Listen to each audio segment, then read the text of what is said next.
Thanks for having me. I'd like to just start by thanking the folks at Luzerne. They didn't just pick me out of a hat.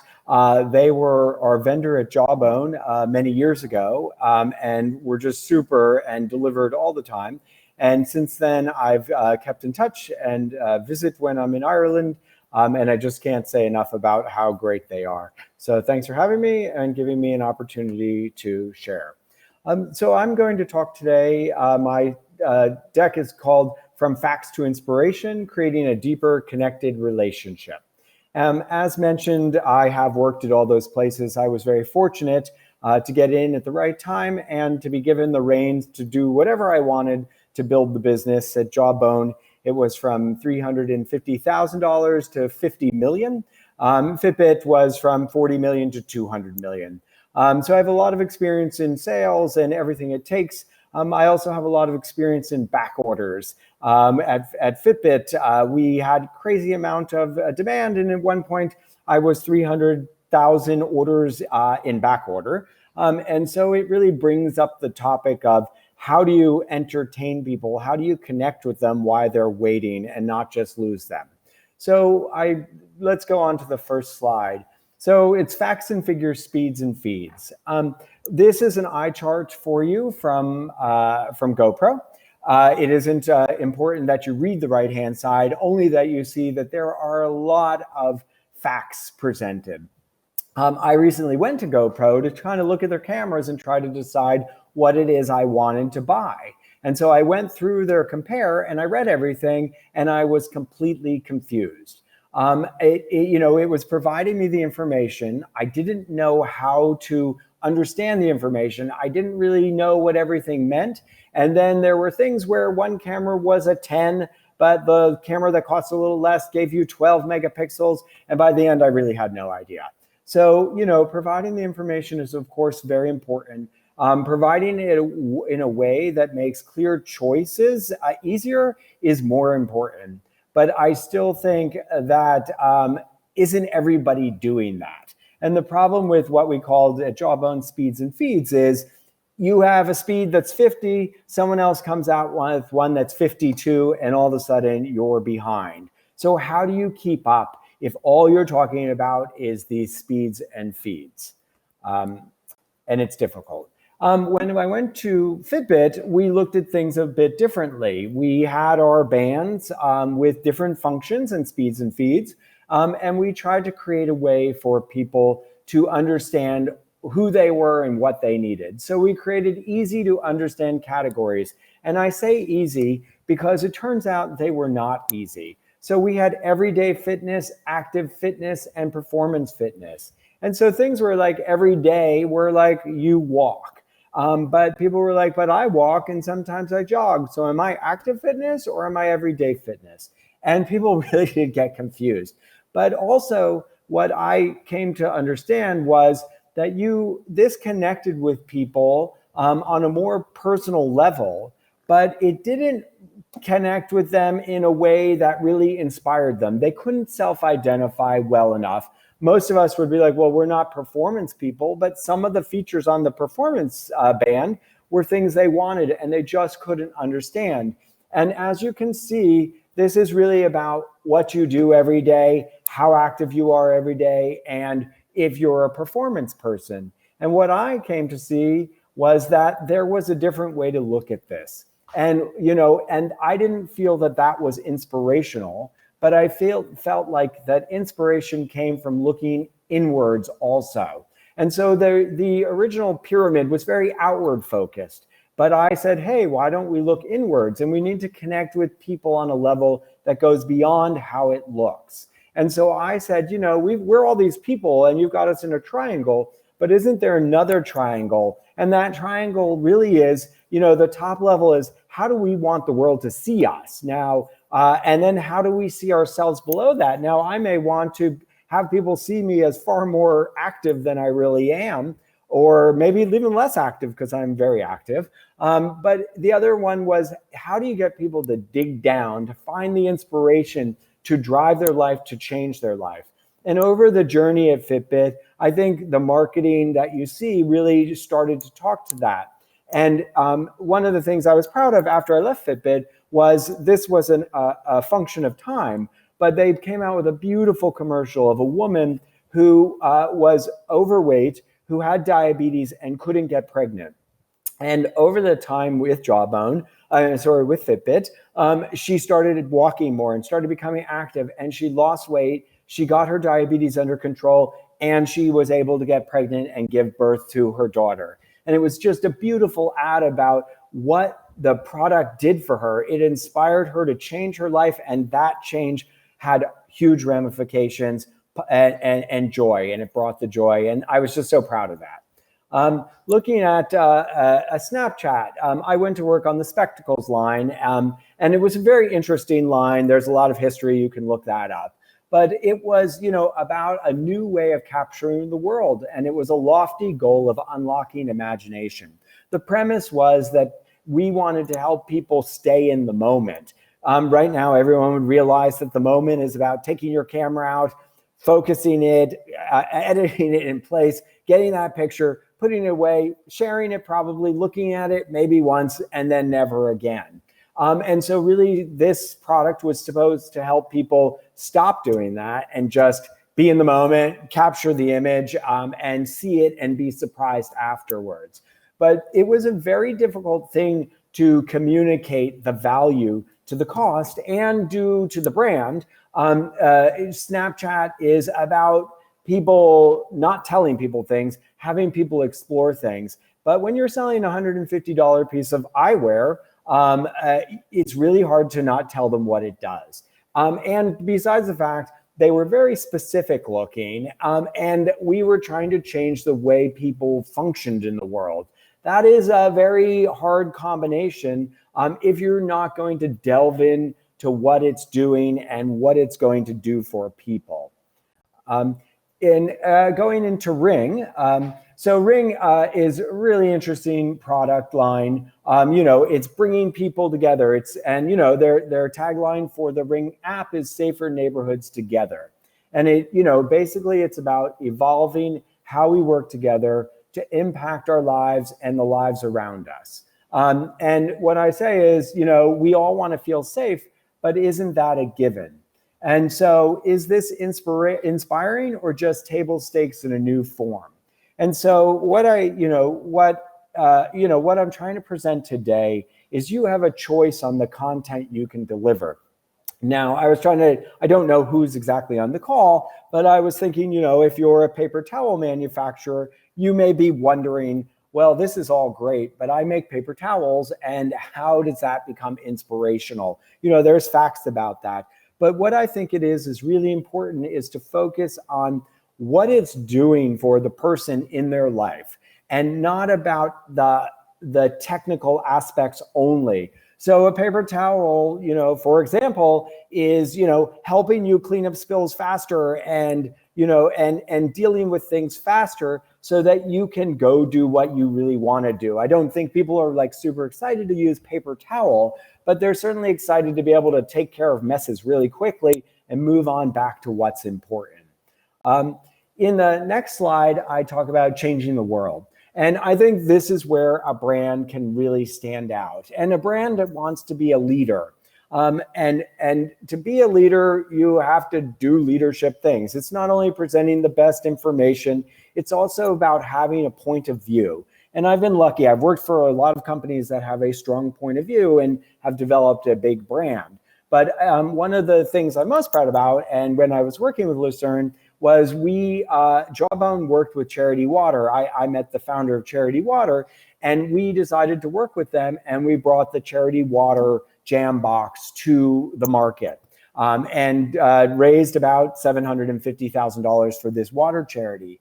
So we created a Jambox that was in the color of Charity Water, and you may or may not know, when you turn the Jambox on, it would talk to you. And when it talked to you, it would tell the Charity Water story briefly about what this Jambox is doing and how it is giving back. So, you're evolving your brand from delivering products and shareholder value to changing the world. And I just think that is a North Star that everybody can think about and can work towards in some part. And so I think, how can a partnership be part of your message? taking you from don't tell me, show me.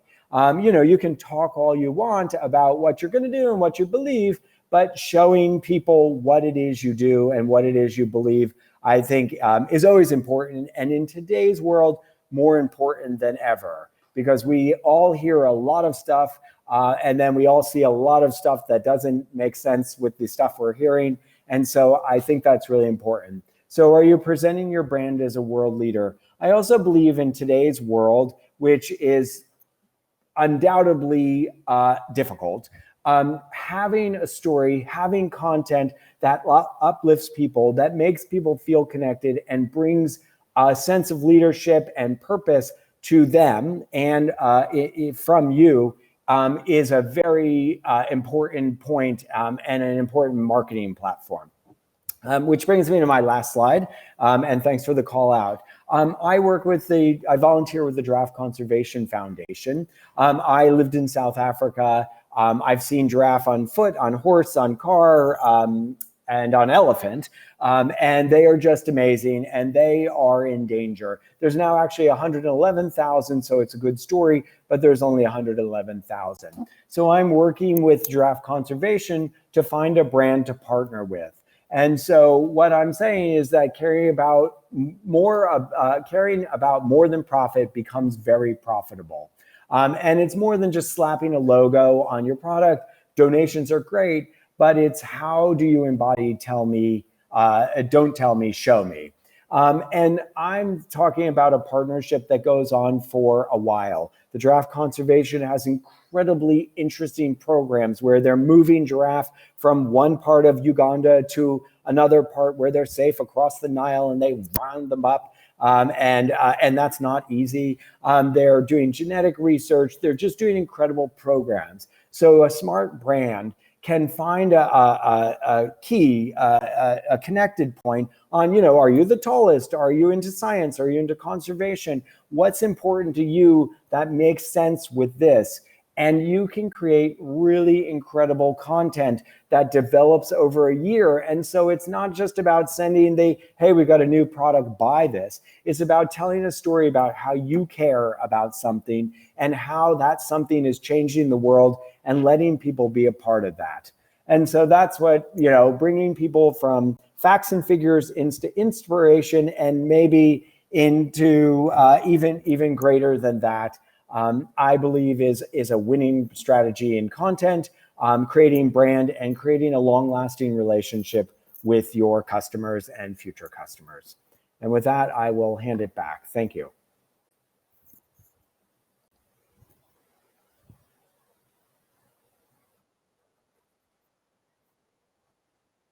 The experience and to get real world challenges and successes. So some excellent pointers there. Thank you so much. Without further ado, I'm going to pass the reins over to Alan Chester. So over to you, Alan.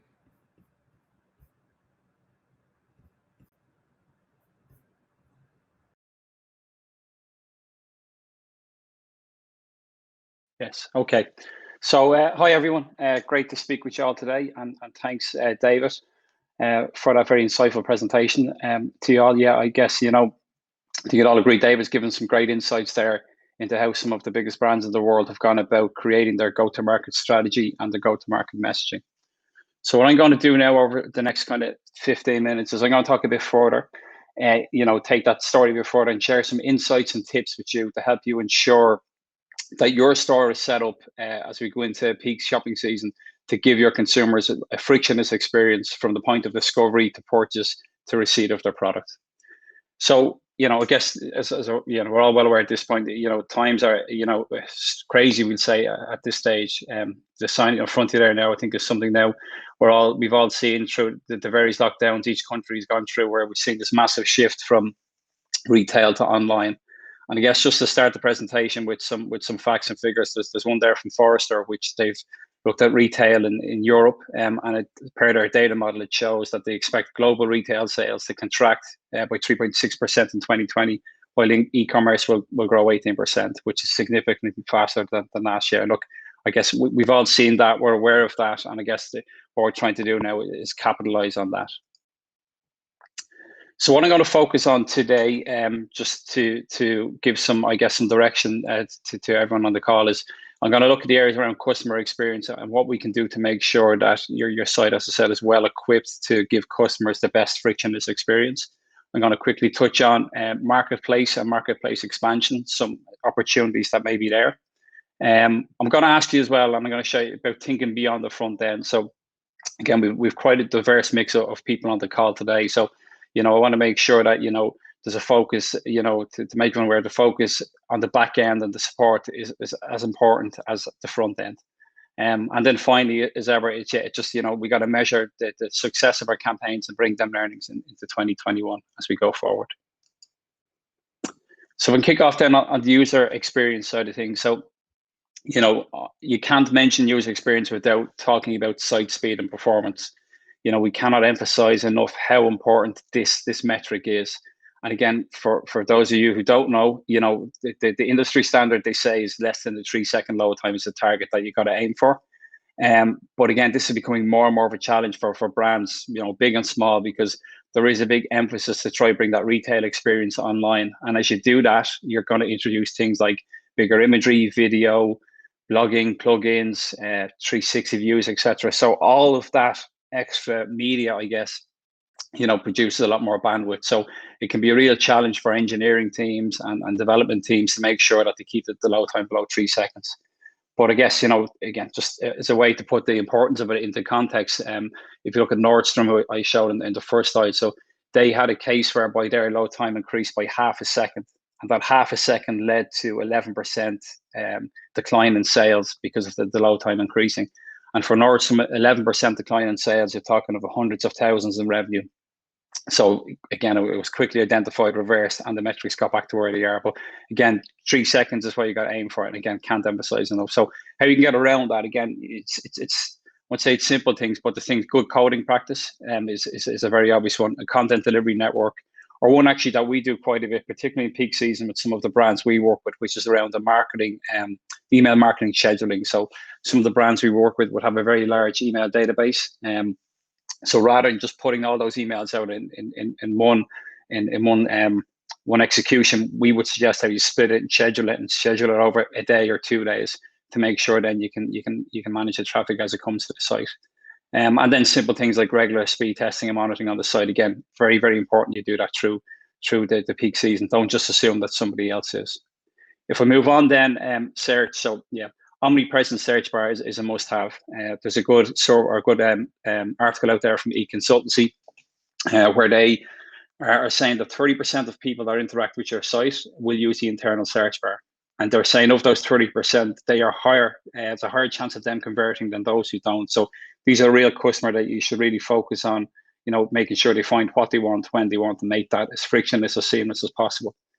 And with the search, I'd almost say you should treat your search functionality similar to an SEO strategy, because you can continue to go in and refine it and make improvements. So switch on things like auto suggest and auto correct. So somebody mistypes, it will still deliver a result, a suggested result.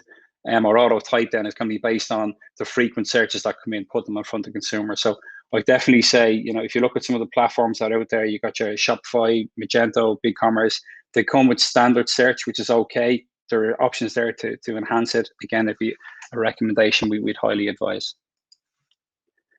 On to, of course, one of the most important parts is the checkout. So, there's a lot of research out there on checkouts. But what I'd say to everyone is, like, just keep it simple. The goal of a checkout is reduce the cart abandonment rate and increase conversion. So forget about everything else and put that as your goal. As we come in now to this peak shopping season, you'd see as I go through the slides, one thing that's, the message I'm trying to make is that there's going to be more and more new people shopping on your site and online than has happened, before in the past. So it's key that you make it as easy as possible for them to check out. So a guest checkout is a must-have. I know some of the marketing people on the call may not agree, but the purpose of it is that, from a marketing perspective, it's great to get people to sign up and get contact details, etc. But there's other ways of doing this. You can capture it and opt in. You can ask them to sign up for extended warranty. There's other ways of going about it. So guest checkout, make it seamless, because people don't want to put time and effort into setting up an account that perhaps they may never use again. Remove distractions. So again, remove all links, all hyperlinks. Cross-selling should be done on the basket page, on the product page. That's an easy one. Just keep customers informed as they work through the checkout, what steps they're on. Save the shopping cart. So this is one that personally, frustrates me a lot. Like, the shopping cart refresh rate is killing sales. And what I mean by that is, I think we've all experienced it where we're browsing our favorite site or a new site. We add things to the cart and we get distracted. It could be knock on the door. It could be your kids are calling. You put your device down. You tend to your business. You come back maybe an hour, 2 hours later. You pick up your device and your shopping cart is empty. At that point, then, you put it down and you walk away. So there are ways and means where you can leave the cart active, talk to your engineering, talk to your development team, get that switched on, and you would see the benefits of that come through in the sales. And then just quickly, I want to touch on, one-step checkout versus three-step. There's no right or wrong answer here. What we would say is, is test and learn, A/B test, see what works well for you. Remember, mobile optimization, that's a critical thing to consider. But I think the only way you will actually understand for you what works best is with some testing. And again, case in point to Amazon, if you look at them today, there's almost a 7-step process that Amazon have. So again, they're not 1 or 3, they're doing their own thing. As we move on then, a key one we've identified for focus this quarter, I guess, is the consumer confidence. So again, COVID and the coronavirus is driving a lot of new customers online. Some of these customers for the very first time. So they are going to come online and they are going to be wary. They are going to be, afraid of fraud. They're going to be afraid of identity theft, etc. So got to drive some confidence and trust that your site is secure. So simple things you can do is look at the trust badges and ensure your site is HTTPS compliant. So you want to get that green padlock. Simple things like product and site reviews. So for site reviews, you can use the likes of a Trustpilot, product reviews, build them on site. And again, you get a double benefit from them because you will get great SEO results as well. Simple things like contact details on the site, front and center, a physical address, a phone number. Again, it gives people reassurance that if there's any issue, they know where they can contact you on the phone. They know where you're located to. They can look you up on Google Maps, etc. So again, some of those things may be something that may have slipped through the net in recent years. So definitely make sure that they're present. And then social media, again, if you have a good social media presence, always good to link it up there so people can see that you're engaging with the community that's out there. As I move on then to payment methods. So payment methods is a great way, obviously, to increase conversion. But also, again, it's a great way to offer convenience to consumers, particularly for mobile purchases. So to that point, a consumer may be browsing on a phone or tablet, and if you've got Apple Pay or Google Pay installed, within a couple of clicks or a facial recognition, it will populate the checking it out of the checkout seamlessly. Again, something out of personal experience with when you get to a site and they don't offer Apple Pay, you go to find your credit card and you realize that your wallet is upstairs or in the kitchen, and you'll say, I'll do it later, and you never do. So again, the convenience that they bring is something that you should consider if possible. If you run a website today that sells a lot of high value items, look at the likes of Klarna or Affirm to offer a spread payment option. Again, we see this coming into play more as the recession, the looming recession kicks in, and some people might be financially stretched a little more than others as we go into shopping season. So again, this can help you boost conversion and give consumers a choice. And then as you grow, and your e-commerce offering expands, you can look at more market-specific payment options. So at Luzerne, an example is we would use Molly. Molly allows us to accept payments, specific payment methods like Carte Bleue in France, and there's a couple of other ones for Italy and Denmark, etc. So again, that's something you should put on the roadmap to consider, to help boost conversion and give consumers a choice. So move on then to the next section, and this is our marketplace and expansion. So one thing we're big advocates for in Luzerne is the brands. You guys have done all the hard work. If you have an e-commerce store already up and live, you've done all the hard work in terms of the content, the go-to-market, the operational backend, etc. So utilize all that hard work and get your products onto the marketplaces. The marketplaces are a great way, and again, a very low-risk way to test and learn to see what the market demand is like. You can go with the big guys, Amazon. You can go all across Europe or eBay. Or if they don't fit your strategy right now, you can look at the likes of Google Shopping, where you can build a simple product feed from your site and send it to Google, and they will present your products to consumers that utilize the Google Shopping.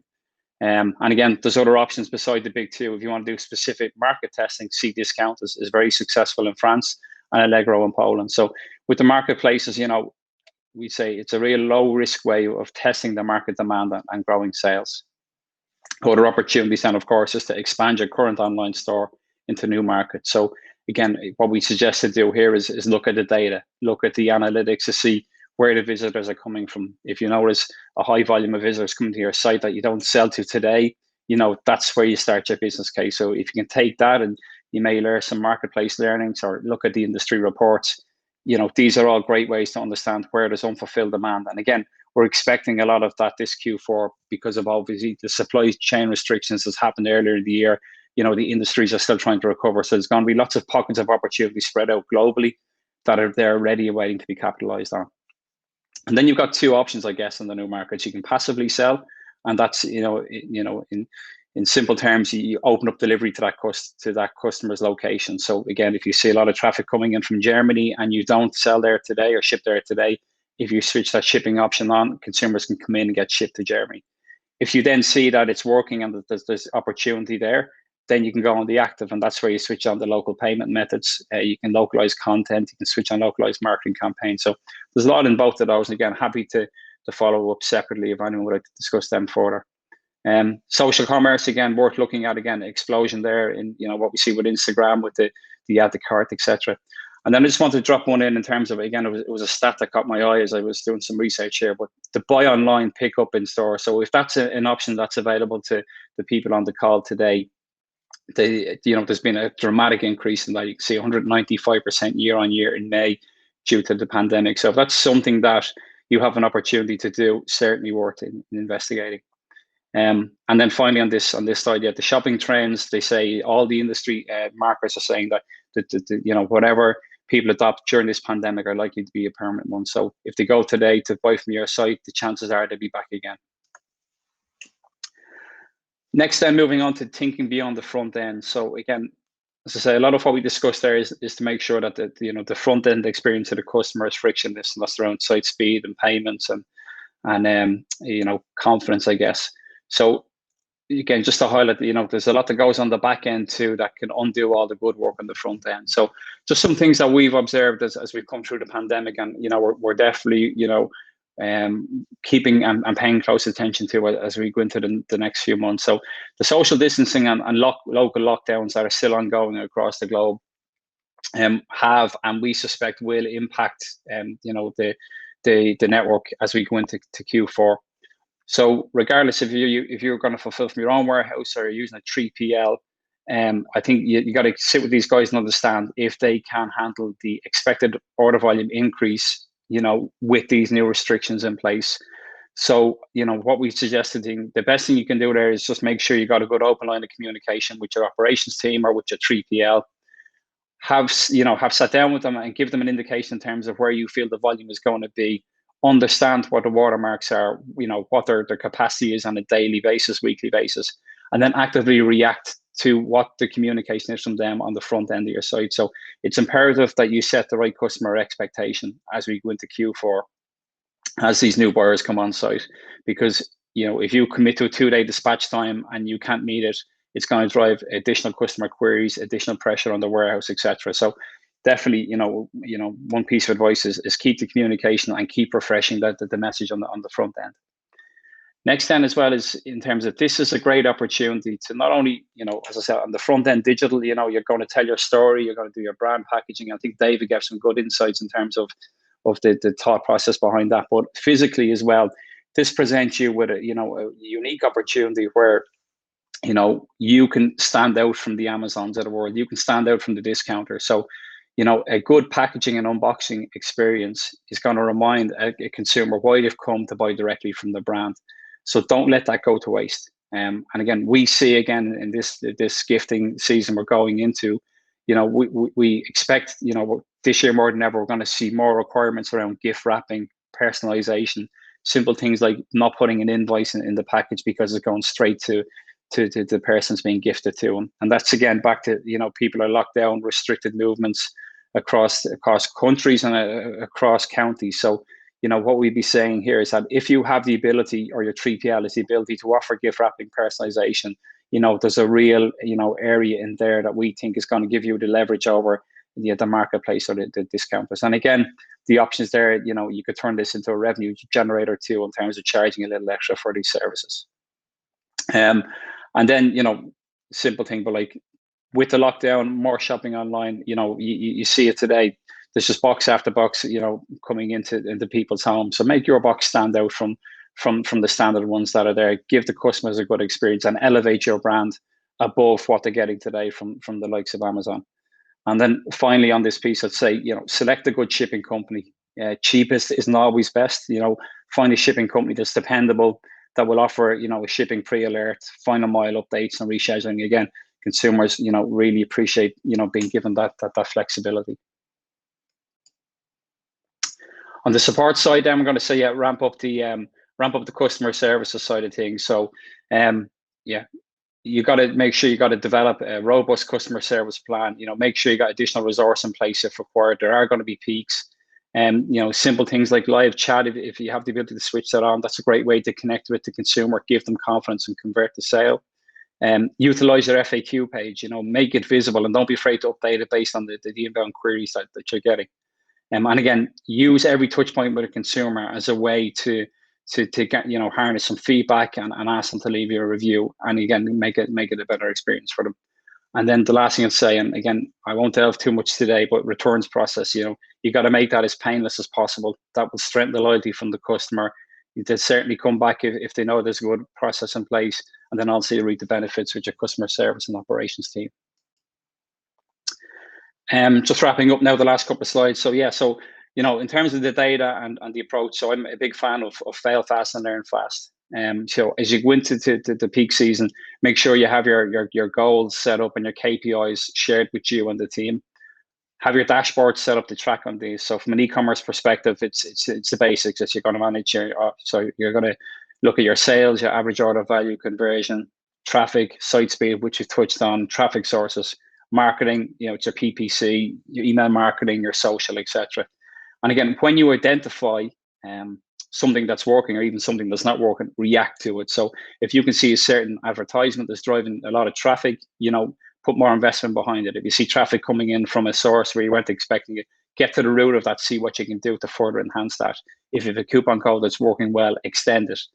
And again, all of these learnings you go through, capture and learn, and then use these to formulate your strategy going into 2021.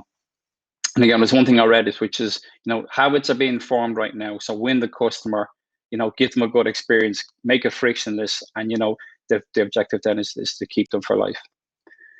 And then if I just summarize that, then preparing for any peak season is a challenge this year. I guess even more so. But again, if you can just take even a handful of what I've said today, and if you can if you can put some of them into practice in terms of simple thing like the trust mark or the payment methods, definitely you'll reap the rewards. Merchandising your store, again, I didn't get too much into that, but simple things for a better experience. Give recommendations on gifts for him, gifts for her, inspire consumers. Gift ideas under £50 as well is another great example. Ramp up your support, track, measure, and learn, just as I said there. And win the customer for life, keep them coming back. And again, if you need some help, that Luzern are here. So on that, I'll hand you back over to Orla.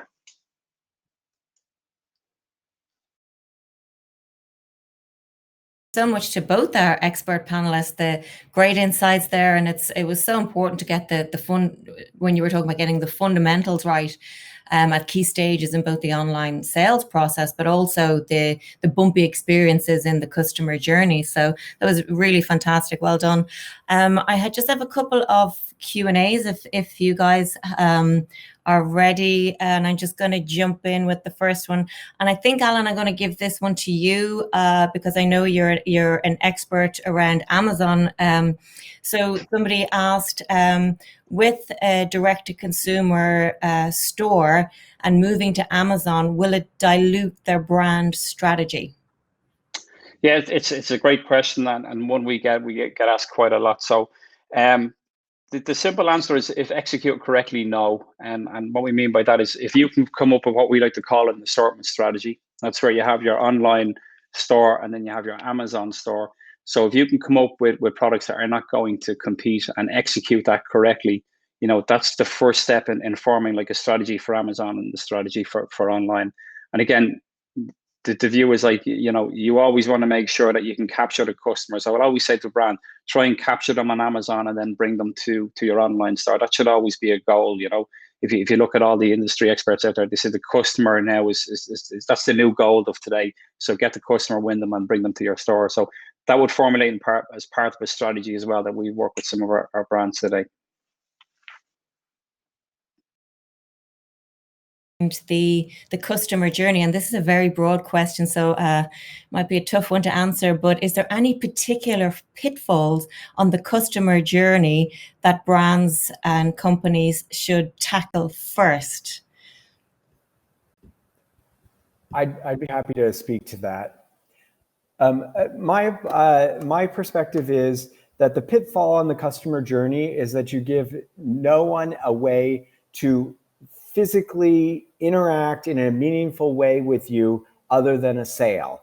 So the point of that is, you do an awareness campaign, someone comes to your site, they read your stuff, they're not ready to buy, they were never going to be ready to buy, and they go away. You haven't given them anything to interact with where they can add information, a survey, a sign up. I mean, emails, yes, you can generally sign up with, but if you can find micro conversions that make a person engage with you in a physical way, you have started to build a relationship. And most brands don't do that. They just focus on, I've spent $1. If I got to get $1 sale, I need a $2 sale, and that's it. And I think it's a huge mistake.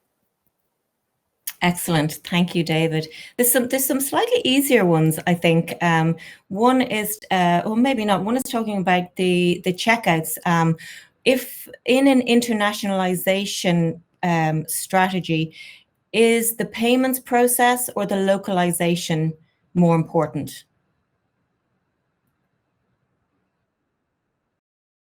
Sure. Yeah. I think that the localization process is number one.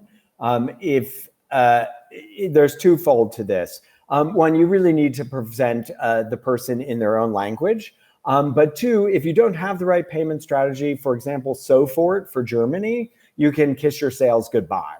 So, but I think having a great payment, but if someone can't read it. The other thing is, if your product only comes in English, you have to be really careful about presenting the experience, the buying experience in German. And then all of a sudden the person gets it and they're like, but this isn't in German. My app isn't in German. So you need to be really clear about this product we're showing to you in German will only come in English. Hopefully you have it all, but if you don't, make sure you're clear about that, or else you're going to get returns. Yeah, and agree. Yeah, that's more or less on the lines of what I was going to say. So yeah, exactly the same from my perspective. Perfect. And there's one, Alan, you mentioned about packaging. Do you really think bad packaging is a deterrent to repeat buys? It's definitely, again, if I look at some of the industry data we look at, the answer is yes. From a personal perspective and experience, I'd say yes too. If you look, there's a lot of empty, air, I guess, being shipped around the world. It's a big carbon impact. Again, it's impacting the environment. All the big brands, if you look at the Nikes, the Coca-Cola, you look at all these guys, they all are focused on, the reduction of packaging, recyclable packaging, etc. If you look at what Amazon are doing, they're enforcing more frustration-free packaging, etc. So, regardless of my personal opinion, if you look at the big guys in the market and follow them, that's definitely the trend they're going down, and they're backing that up with some great studies and great data. You send them a small packet, small thing in a giant box. I would just say the reverse flip of that is, if you can come up with really beautiful packaging, that is absolutely something somebody will buy, especially in a gifting environment. At Jawbone, we came up with this beautiful Jambox packaging, which was a shoebox, and it was the old school, like boombox, and people loved it. And it made a reason for people to shop directly with us. So if you can afford it and you can do something special around the packaging, I think that definitely drives repeat business and aha delight moment that is worth its weight in gold.